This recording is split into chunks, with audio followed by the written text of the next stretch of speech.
বৌমা শাশুড়ির এই ঝগড়ার প্রধান কারণ হচ্ছে জেনারেশন গ্যাপ, ঠিক কিনা? শাশুড়ি এক জেনারেশনের আর বৌমা আরেক জেনারেশনের। শাশুড়ি ভাবে একরকম, বৌমা ভাবে আরেক রকম। শাশুড়ি চায় বউর উপর খবরদারি করতে, বউ চায় শাশুড়ির উপর খবরদারি করতে। এই ডমিনেটিং এর কারণে কিলাকিলি আছে না নাই? আহা, এটা ঠিক না। আমার শাশুড়ি মায়েরা যারা আছেন, প্রথমে শাশুড়ি দিয়ে শুরু করি। আমার মাইকের আওয়াজ যে ঘরগুলোতে যায়, আমার শাশুড়ি মাদেরকে বলবো, বউদের উপর অত্যাচার করবেন না। ছেলেরা প্রশ্ন করে, তোর কাছে তোর বউ বড় না আমি বড়?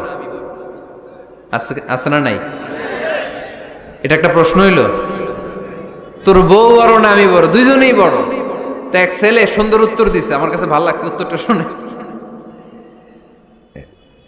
এক মা প্রশ্ন করছে, তোর এতদিন আমি লালন পালন করে বড় করলাম, জীবন যৌবন তোর জন্য শেষ করলাম, আজকে বউ পাইয়া বউ তোর আপন হয়ে গেল? এবার ছেলে উত্তর দিছে, মা, আমার মুখ থেকে মা ডাক শোনার জন্য তুমি কি কষ্টটাই না করছো জীবনে। 10 মাস আমারে পেটে ধারণ করলা, খাইতে পারো নাই, বমি করছো, খালি ওষুধ খাইছো, তোমার পেট কেটে আমারে বের করা হয়েছে, 2 বছর আমারে দুধ খাওয়াইছো, পেশাব পায়খানা পরিষ্কার করেছো। বয়স যখন 3-4 তখন তোমার আমি মা ডাকছি, এই মা ডাকটা শোনার জন্য তুমি এত কষ্ট করছো। আর আরেকবারের মাইয়া এই ঘরে আইসাই তোমার মা ডাকা শুরু করছে। যেই মেয়েটা তোমারে মা ডাকে সে আমার আপন হবে না কেন মা? ঠিক কিনা? এই মা ডাক শোনার জন্য তুমি এত কষ্ট করলা, আমার লালন পালন করলা, 10 মাস পেটে ধরলা, পেশাব পায়খানা পরিষ্কার করলা, এরপরে মা ডাক শুনতে পারছো।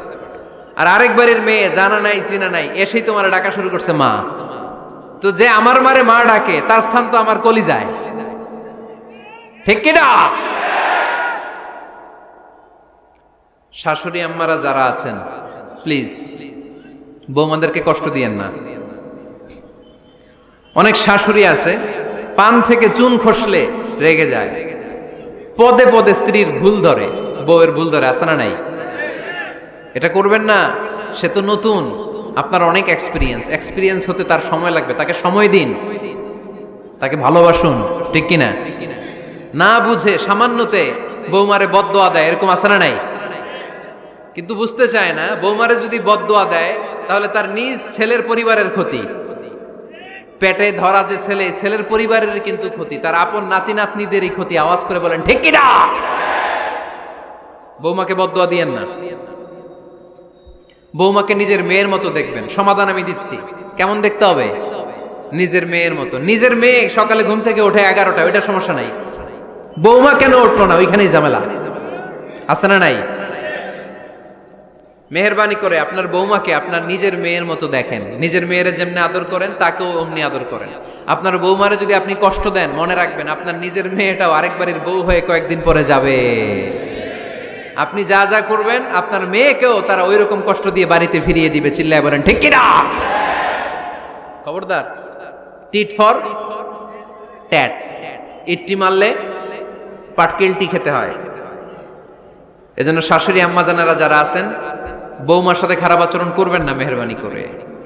তাকে আপনি কষ্ট দিলে আপনার নিজের মেয়েটাও আরেক বাড়ির বৌমা হবে, সেও ওই বাড়িতে এই কষ্টগুলো ভোগ করবে। এগুলো যখন আপনি শুনবেন তখন আপনার চোখ দিয়ে পানি পড়বে কি পড়বে না? পড়বে। এবার আসেন বৌমার কথা বলি। বৌমা যারা আছেন মেহেরবানি করে, বৌমা যারা আছেন মেহেরবানি করে আপনার শাশুড়ি আম্মাকে নিজের মায়ের জায়গায় রাখবেন। আপনার বাড়ি ছেড়ে নতুন বাড়িতে আসছেন, তো এটাই তো আপনার বাড়ি। আপনার মা রেখে দিয়ে নতুন মা পাইছেন, এটাই তো আপনার মা। তো ওনাকে মায়ের জায়গায় বসাতে আপনার সমস্যাটা কোথায়? বৌমারা খেয়াল রাখবেন, আপনি আপনার শাশুড়ির সাথে যে আচরণটা করতেছেন, আপনার শেষ বয়সে আপনার ছেলের বিয়ে দেওয়ার পরে যে বৌমাটা আসবে ওই আচরণই আপনাকে ফিরিয়ে দিবে। The nature has its own return. প্রকৃতির একটা মাইর আছে, এটা শেষ মাইর, এটা শেষ খেলা। প্রকৃতির খেলা বড় খেলা। আপনি আপনার শাশুড়ির সাথে যে আচরণ করবেন, আপনার শেষ বয়সে আপনি একদিন শাশুড়ি হবেন, এটা মাথায় রাখবেন। ওই আচরণই আপনি ফিরে পাবেন। আওয়াজ করে বলতে হবে ঠিক কিনা? এজন্য 9 নাম্বার পয়েন্টস হচ্ছে মিউচুয়াল রেসপেক্ট। সবাই যেন সবাইকে ভালোবাসি। দোষ ছাড়া মানুষ নাই। সবার দোষ আছে, আমরা যেন একে অন্যের দোষ না খুঁজি। বৌমারা, আপনাদের কেন যদি আমার মাইকের আওয়াজ যায়, অল্প কিছু টেকনিক অবলম্বন করলে আপনি আপনার শাশুড়ির মন জয় করতে পারবেন। শাশুড়িরা আসলে বেশি কিছু চায় না, আগের জামানার মানুষ তো, এদেরকে ওইভাবে হাত করতে হবে। মাঝে মাঝে একটু শাশুড়ির মাথায় তেল দিয়ে দেন, চুলে তেল দিয়ে দিবেন আর কি, মাঝে মাঝে চুল আশ্রয় দিবেন, এগুলো কিন্তু খুব পছন্দ করে শাশুড়িরা। ওনার প্রেশারটা একটু মেপে দিবেন, ডায়াবেটিক্সের ওষুধটা খাইলো কিনা সময় মতো খোঁজ নিবেন, কি পছন্দ করে খেতে একটু রান্না করে দিবেন। যেই বক্তার ওয়াজ শুনতে পছন্দ করে ওই বক্তার ওয়াজগুলো ডাউনলোড করে শাশুড়ি আম্মাকে দিবেন, ইসলামী বই দিবেন। দেখবেন বয়স্ক নারীরা মাহফিল যেতে খুব পছন্দ করে, ওয়াজ শুনতে খুব পছন্দ করে, নবীদের কাহিনীগুলো শুনতে পছন্দ করে। বসায় বসায় একটু কাহিনীগুলো শোনাবেন। বাইরে বেরোলে জিজ্ঞেস করেন, আম্মা আপনার কিছু লাগবে কিনা। আর একটা টিপস আছে, চুল যখন আশ্রাবেন আর শাশুড়ির মাথায় যখন তেল দিয়ে দিবেন, তখন অতীতের কথা জিজ্ঞেস করেন, দেখবেন অতীতের স্মৃতিতে হারিয়ে গিয়েছে আপনার শাশুড়ি। কি জিজ্ঞেস করবেন জানেন? জিজ্ঞেস করবেন, আম্মা জান, মুক্তিযুদ্ধের সময় আপনার বয়স কত ছিল? ওই সময় মুক্তিযুদ্ধের সময় আপনাদের এলাকায় কি কি হয়েছিল মা? আরেকটা প্রশ্ন করবেন, মা বিয়ের সময় আপনি কেমন ছিলেন? ওই দিন দেখবেন বুড়ি আর বুড়ি নাই, জুয়ান হয়ে গেছে। ওই দিন বলবে, মা আমি অনেক সুন্দরী ছিলাম, আমার মাথায় অনেক চুল ছিল, আজকে নাই। আমগো গ্রামে আমার চাইতে সুন্দরী মাইয়া ছিল না। অতীতের স্মৃতিতে, স্মৃতি হাতরাতে হাতরাতে তিনি হারিয়ে যাবেন। জিজ্ঞেস করবেন যে, মা শীতকালে আপনাদের দেশে কি পিঠা বানাতেন আপনি যখন ছোট ছিলেন, আপনার বাপ চাচারা কি করতো? এগুলো জিজ্ঞেস করলে উনি স্মৃতির পাতা হাতরাতে হাতরাতে চোখ দিয়ে দাঁড় দাঁড় করে ওনার পানি ঝরতে শুরু করবে। আপনার জায়গায়, ওনার হৃদয়ের মনি কোঠায় এমন জায়গায় পৌঁছবে, আপনার ছাড়া উনি কিছুই বুঝবে না। বৌমারা, এই অল্প কিছু টিপস অবলম্বন করে আপনারা আপনাদের শাশুড়ির মনকে জয় করতে পারেন। শাশুড়ি বৌমার দ্বন্দ্ব আমরা চাই না, আমরা চাই শাশুড়ি বৌমাকে নিজের মেয়ের মতো জানো, আর বৌমার শাশুড়িকে আপন মায়ের মতো ভালোবাসুক, ঠিক কিনা? এই মিউচুয়াল রেসপেক্টই পারে শাশুড়ি বৌমার দ্বন্দ্বকে দূর করতে, আর ঘরটারে শান্তির টুকরা বানাতে। আওয়াজ করে বলেন ঠিক কিনা? কয়টা গেল? আর আছে কয়টা?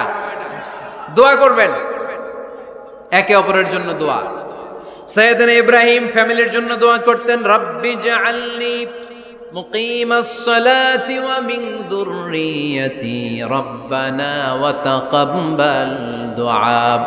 ও আল্লাহ, আপনি আমার নামাজ কায়েমকারী বানান, আমার কলিজার টুকরা সন্তান ইসমাইলকেও নামাজ কায়েমকারী বানান, আমার দোয়াটা আপনার দরবারে আপনি কবুল করে নেন। সুবহানাল্লাহ পড়েন। রব্বানা ইন্নী আসকানতু মিন যুররিয়াতি বিওয়াদিন গায়রি যী যারইন ইনদা বাইতিকাল মুহাররাম। ও আল্লাহ, আমার সন্তান সন্ততি, আমার ফ্যামিলিকে ধুধু মরুপ্রান্তর এই উপত্যকার মধ্যে তোমার কাবা ঘরের সামনে রেখে গেলাম, তাদেরকে তুমি নামাজ কায়েমকারী বানিয়ে দিও। গোটা বিশ্বের সব মানুষের অন্তর আমার ফ্যামিলির দিকে আল্লাহ তুমি ঝুঁকিয়ে দিও। ওয়ারযুকহুম মিনাস সামারাত, ফলমূল দিয়ে আল্লাহ তুমি তাদেরকে রিজিকের ব্যবস্থা করে দিও। তার মানে সব নবীরা তাদের পরিবারের সদস্যদের জন্য দোয়া করতেন কি করতেন না?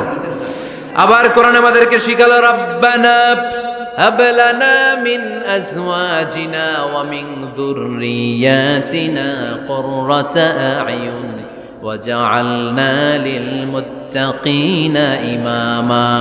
ও আল্লাহ, এমন নেককার সন্তান, এমন নেককার স্ত্রী আপনি আমাকে দান করেন যাদের দিকে তাকালে আমার চোখ দুইটা ঠান্ডা হয়ে যায়। চক্ষু শীতলকারী স্ত্রী দেন। বিয়ে যাদের হয় নাই, ইয়াং ছেলেরা এই দোয়াটা করবা। বিয়ের জন্য দোয়ার দরকার আছে না নাই? প্রতিদিন এই দোয়া করবা, আল্লাহ এমন স্ত্রী দেন, এমন জীবন সঙ্গিনী আপনি আমাকে দেন, এমন লাইফ পার্টনার দেন যার দিকে তাকালে আমার চোখ জুড়িয়ে যায়। এমন সন্তান আল্লাহ আপনি আমার ফ্যামিলিতে দেন যাদের দিকে তাকালে আমার চোখ দুইটা ঠান্ডা হয়ে যায়। নেককার সন্তান, নেককার স্ত্রী আল্লাহর কাছে দোয়া করে চেয়ে নিতে হয়। তাহলে ফ্যামিলি মেম্বার একে অপরের জন্য দোয়ার দরকার আছে না নাই? বাবা দোয়া করবে ছেলের জন্য, ছেলে করবে বাবার জন্য, মা দোয়া করবে মেয়ের জন্য, মেয়ে করবে মায়ের জন্য, ভাই করবে বোনের জন্য, বোন করবে ভাইয়ের জন্য। দোয়ার দরকার আছে না নাই? দোয়া করবেন সবাই সবার জন্য।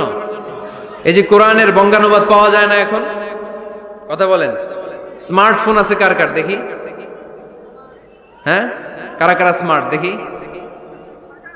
হাজার হাজার স্মার্ট, মাশাআল্লাহ। এই স্মার্টফোনের ভেতরে আল কোরআন নামে বাংলায় কোরআনের একটা অ্যাপস পাওয়া যায়। কথা বলেন, পাওয়া যায় কি যায় না?